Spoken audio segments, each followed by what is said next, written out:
Chers élèves, bonjour. Comme convenu, je vous mets en ligne un petit exemple sur les études de fonction. Donc, il y a des étapes à respecter pour étudier une fonction. J'ai choisi aujourd'hui une fonction assez simple, un polynôme du troisième degré, qui est défini bien sûr sur R comme tous les polynômes. Dans d'autres vidéos, j'espère vous mettre aussi d'autres exemples un peu plus compliqués. Donc, on va commencer par cette fonction. Donc, je définis f de x comme étant x cube moins 2x carré plus 6. Donc, avant d'étudier, ou bien pour étudier les variations de cette fonction, il faut absolument calculer la dérivée.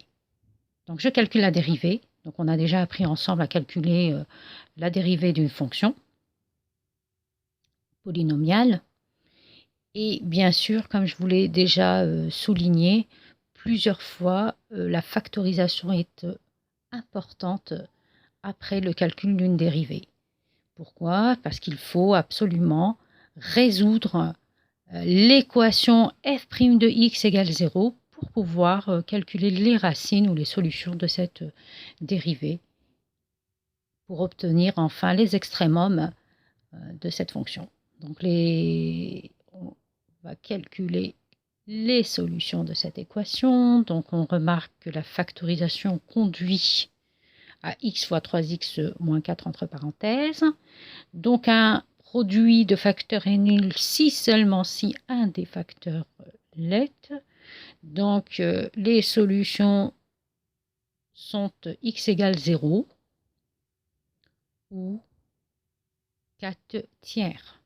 Donc voici les solutions qui annulent notre dérivée et qui sont les extrémums de la fonction.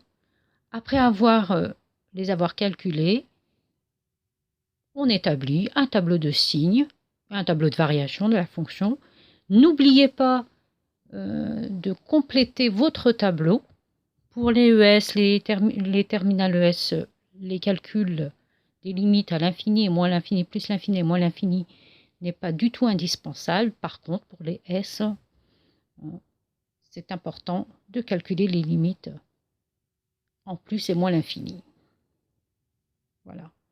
Donc, c'est un exemple assez simple. J'espère que vous avez compris. N'oubliez pas de poser toutes vos questions, si vous en avez bien sûr, et je vous promets de vous mettre en ligne d'autres exemples. Merci, bon courage, au revoir.